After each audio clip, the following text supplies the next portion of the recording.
A server is a computer that runs applications and services, ranging from websites to instant messaging. It's called a server because it provides a service to another computer and its user, also known as the client. It's typically stored in something called a data center with hundreds or thousands of other servers, all running different services connected to the internet.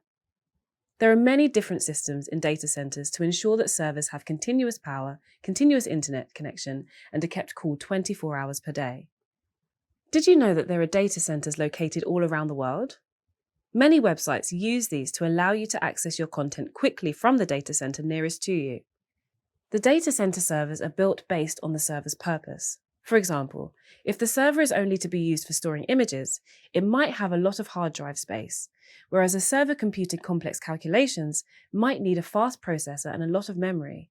This is usually referred to as the server hardware, the physical components of a server. Once the server hardware is installed in the data center, a piece of code can now run. The code that runs on the hardware is commonly known as software.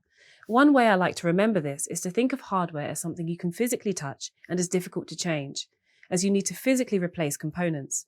Software is soft or easy to change, you just replace the code running on the server.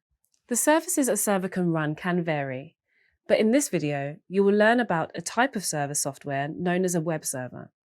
A web server has many functions, which includes website storage and administration, data storage, security, and managing email. Another primary function is to handle something known as a web request.